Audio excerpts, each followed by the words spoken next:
अब इस चैप्टर का सबसे मुख्य भाग शून्यक, बहुपद का शून्यक। तो शून्यक हम किसे कहते हैं? चर का वह मान जिसके लिए बहुपद का मान शून्य हो, शून्यक कहलाता है। इसका मतलब यह है कि कोई भी बहुपद दिया हुआ है और x का ऐसा मान हम रख दे कि बहुपद का मान शून्य हो जाए, तो उसे हम उस संख्या को हम बहुपद का शून्यक कहते हैं। यहाँ पर एक उदाहरण लेते हैं, px बराबर x माइनस 3। अब इसको आप देख के बता सकते हैं कि हम यहाँ पर x का मान कितना रख दें तो ये शून्य के बराबर हो जाएगा। तो x का मान 3 यदि रख देते हैं तो 3 माइनस 3 बराबर 0। मतलब यदि x का मान हमने 3 रखा तो बहुपद का मान 0 आ गया। इस बहुपद का जो शून्यक होगा वो x बराबर 3 होगा। तो यहाँ पर एक उदाहरण और ले लेते हैं, जैसे px बराबर मान लेते हैं x धन 5। ठीक है, अब यहाँ पर हम x का कितना मान रख देंगे तो ये 0 बन जाएगा। तो यहाँ पर मैं x का मान -5 रख देता हूँ। अब ये कैसे रखते हैं इसको मैं आपको बाद में बताऊँगा इसके बाद। तो x का मान यदि -5 रख दें तो -5 धन 5 बराबर 0। तो x बराबर -5 पर बहुपद का मान 0 हो गया, तो इस बहुपद का जो शून्यक होगा वो -5 होगा। तो इस प्रकार से ऐसा मान जिसमें बहुपद का मान 0 हो जाए उसे हम बहुपद का शून्यक कहते हैं। यहाँ कुछ उदाहरण और ले लेते हैं। px बराबर जैसे मान लो x² - 4x धन 3। अब मैं यहाँ पर x का मान रखता हूँ 0। तो x का मान 0 रखने पर क्या हो जाएगा? p0 बराबर 0 की घात 2 - 4 गुणा 0 धन 3। तो ये 0 हो गया, ये 0 हो गया, तो बचा 3। तो यहाँ 3 आया। तो देखिए x का मान 0 रखने पर 3 आया। अब मैं क्या करता हूँ, x का मान 1 रख देता हूँ। ठीक है, तो x का मान 1 रखने पर क्या हो जाएगा? p1 बराबर 1 की घात 2 - 4 गुणा 1 धन 3। तो हो जाएगा 1 - 4 धन 3। तो यहाँ पर देखिए 3 और 1 4 हो गया और -4 बराबर 0।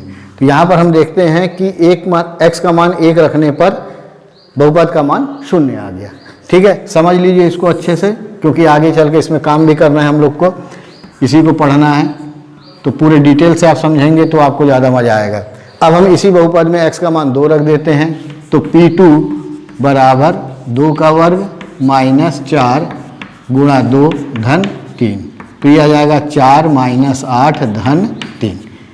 अब ये मान कितना आ जाएगा? -1।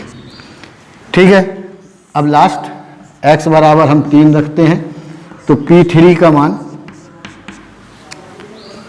3 की घात 2 - 4 गुणा 3 धन 3। तो ये हो जाएगा 9 - 12 धन 3। तो ये आ जाएगा 12 - 12 बराबर 0। बस इतना ही रखें। अब यहाँ पर आप देखिए कि x का मान 1 रखने पर बहुपद का मान 0 आ गया और x का मान 3 रखने पर बहुपद का मान 0 आ गया। ठीक है, तो यहाँ पर इसके जो शून्यक होंगे 1 और 3 होंगे। तो इस बहुपद का जो शून्यक होगा 1 और 3 होगा। ठीक है, बाकी x का मान 0 रखा गया और x का मान 2 रखा गया है, तो यहाँ पर बहुपद का मान 0 नहीं आया, तो ये इसके शून्यक नहीं होंगे, ये दोनों शून्यक होंगे। अभी तो ये शून्यक का मान किस प्रकार से निकालते हैं इसको मैं आपको थोड़ी देर बाद बताऊंगा। आपको एक बात याद रखना है कि यदि बहुपद एक घाती हो तो एक शून्यक निकलेगा, और यदि वर्ग बहुपद है मतलब द्विघाती बहुपद है तो 2 शून्यक निकलेंगे, त्रिघाती बहुपद है तो 3 शून्यक निकलेंगे। मतलब जितनी घात होगी उतने शून्यक निकलेंगे। अब देखते हैं शून्यक हमको किस प्रकार से प्राप्त होता है। जैसे px बराबर हमने ले लिया x - 3, ये मैं पहले ही बता चुका इसलिए आपको फिर से बता रहा हूँ। तो x - 3 बराबर आप क्या लिखें? 0। तो x बराबर -3, x - 3 बराबर 0 है, तो x का मान कितना हो जाएगा? 3 को पक्षांतर करेंगे तो क्या आ जाएगा? 3 आ जाएगा। तो ये हो जाएगा इसका शून्य। इसी प्रकार यदि px बराबर 2x धन 5 है तो इसका शून्यक हम निकालेंगे तो 2x धन 5 बराबर 0। तो 2x बराबर कितना आ जाएगा? -5। तो x बराबर कितना आ जाएगा? -5/2 होगा। ठीक है, तो इस प्रकार से हम क्या करते हैं? शून्यक ज्ञात करते हैं। तो रेखीय समीकरण यदि कोई भी दिया हुआ है px बराबर ax प्लस बी, ये रेखीय समीकरण का सामान्य सूत्र है। तो बहुपद इस प्रकार से दिया है कि px बराबर ax धन b, तो इसका शून्य क्या होगा? तो ax प्लस b बराबर शून्य, तो ax बराबर कितना हो जाएगा? माइनस b, तो x बराबर कितना हो जाएगा? माइनस b बटे a हो जाएगा। ठीक है, तो ये जो निकलेगा ये सूत्र शून्य के लिए है, एक घातीय बहुपद के लिए, रेखीय बहुपद के लिए ये सूत्र भी आप समझ सकते हैं। तब हम यहाँ पर देखते हैं, तो शून्यक बराबर शून्यक, एक घातीय बहुपद का शून्यक क्या होगा? माइनस बी, मतलब माइनस बी मतलब क्या है? अचर राशि, अचर राशि बटे ए क्या है? यहाँ पर x का गुणांक है, तो बटे x का गुणांक। ठीक है, तो ये सूत्र बन जाता है, इसे आप नोट कर लीजिएगा। और इस प्रकार से हम एक घातीय बहुपद का शून्यक ज्ञात करते हैं। अब आप यहाँ पर चित्रों के माध्यम से समझिए या ग्राफ के माध्यम से समझिए कि शून्यक होता क्या है।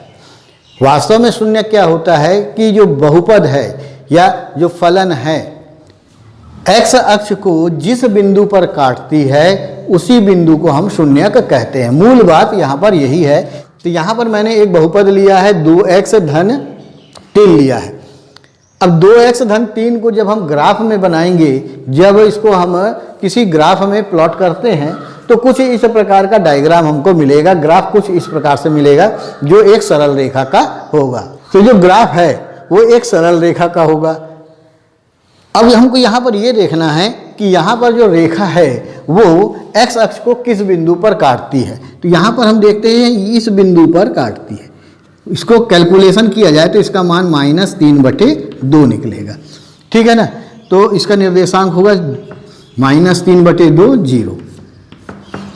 तो यहाँ पर जिस बिंदु पर रेखा x अक्ष को काटेगी वही बिंदु जो है वो इस बहुपद का शून्यक होगा। अब यहाँ पर देखिए, यहाँ पर मैंने एक वर्ग बहुपद लिया है और इसका डायग्राम बनाया है। ठीक है, तो डायग्राम कुछ इस प्रकार बनेगा जो कि एक परवलय है। तो यहाँ पर ये जो परवलय है ये x अक्ष को यहाँ पर और यहाँ पर प्रतिच्छेद करता है, मतलब दो बिंदु 1 और 3 पर प्रतिच्छेद करता है। तो इसके जो शून्यक होंगे वो भी 1 और 3 होंगे। जो इस सवाल को हमने हल किया था तो उसमें भी शून्यक 1 और 3 निकला था।